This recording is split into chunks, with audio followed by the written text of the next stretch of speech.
Hi, it's Scott, ROCKFILE, back with another podcast review, checking out the 4K edition of the sports movie F1.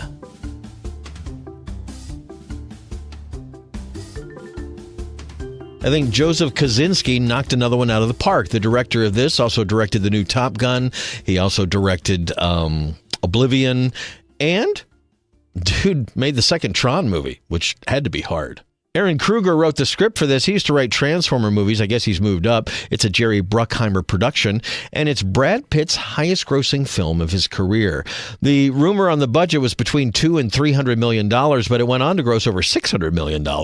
Seventh highest-grossing film of the year so far, and pretty big deal for Apple Studios, too, that were behind it. Hans Zimmer did the music with other folks. It stars Brad Pitt, Damson Idris, Kerry Condon, who I thought was fabulous in it, Tobias Menzies, also great, and Javier Bardem almost makes the movie if it wasn't Brad Pitt's movie. I'm not a racing fan. I grew up in the South with NASCAR and stuff. I've had radio stations that ran everything from IndyCar races to NASCAR every weekend. It's not my kind of sport. I understand the technical challenges of it, from the cars to the drivers and what they go through. And yes, I've watched many, many races in my life, but it's just not But I did last year watch Gran Turismo, that Sony sports movie about the video game, and I thought it was pretty good. It was actually quite fun. I thought this one was better. F1 puts you in the seat of an F1. You learn all about the race, the sports, what goes on with it. There's more about tires and that kind of stuff than you've ever imagined. But F1 was involved in the making of this. Before I watched the movie, I don't usually do this, but I watched some of the stuff from the cinematographer, Claudio Miranda. They were using some new cameras that they could fit in the cars, in the actual cockpit of the cars and stuff. They were also filming during actual F1 races.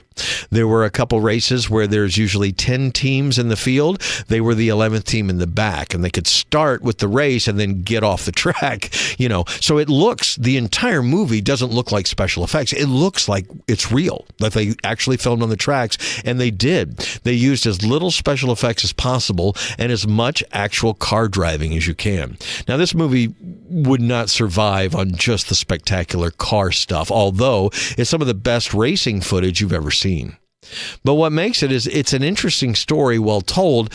Typical story, you got an old racer coming back to help a young racer kind of get better, but it doesn't end how I expected it. I thought there would be a tragic death or something like that in the movie. Surprised me in the last 30 minutes and did some different things. But it's still, you're not going to go into this and go, wow, that's like the greatest movie I've ever seen. But it is one of the better racing movies because it doesn't ever jump the shark. They don't do anything that's unbelievable. Most of the stuff, it's just interesting. It's well played. It's well acted. It's well thought out. They really spent a lot of time on this movie. I think it took them over a year to make the film. It all shows. It is an incredible 4K. I would give it almost perfect marks for video and sound, the Dolby Atmos, the Dolby Vision, all of it. Really impressed with the presentation. But again, I wasn't stoked to sit down and watch a 2.5-hour racing movie. I should have known, the census made almost $700 million, that it's a crowd-pleasing movie. Grandma can watch this movie and still get something out of it. She may get a little bored with some of the racing talk, but it moves quickly. One of the things I noticed about the film is it really moves from thing to thing to thing. They don't dwell on anything. They don't dwell on crashes. They don't dwell on conversations or problems. A problem is presented, a problem is fixed. A situation happens, a situation is adjusted. The movie just moves quickly through its 2.5-hour runtime, and it is a crowd-pleasing, spectacular movie. You almost want to jump on your feet at the end.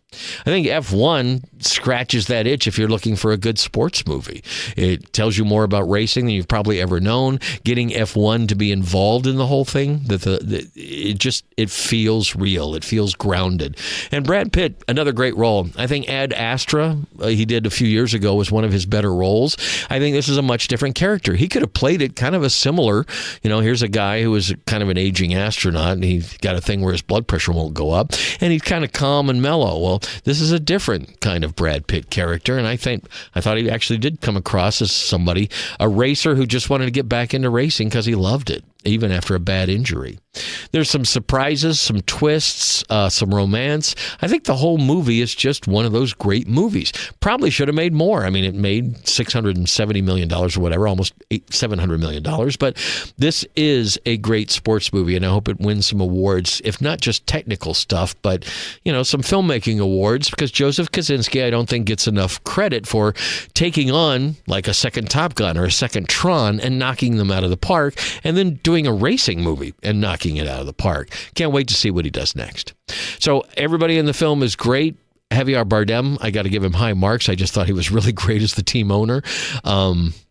I liked everything about the movie. And when it was over, I'm like, that was a crowd pleaser. Watched the rest of the extras, the behind the scenes, figured out how hard it was to make this film. It's some of the best racing action you'll ever seen, so pick it up for that. I highly recommend the 4K. It is a 5 out of 5 for presentation, just like the latest Top Gun, as it should be. It is a technical presentation. It is also a really fun movie. So check out F1 from 2025. It was out over the summer. It's now available. It's streaming on Apple, but I would highly recommend getting a 4K. If you have the system to do it, it is just higher bit rate on the sound. What some of my friends who are testing streaming audio versus 4K audio is that's what takes the biggest hit. Like bass notes are bigger on a 4K disc than they are in the stream because your stream is very compressed. They will try and tell you it's lossless, but anything streaming is compressed to a certain extent. So you get uncompressed audio, uncompressed video on these 4K discs. This is one that you want the 4K disc of.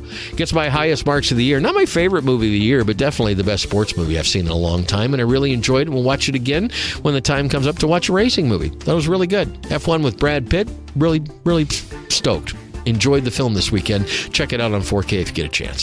Scott, I'm ROCKFILE. More podcasts are on the way. Please like, share, and subscribe, and have a spectacular day.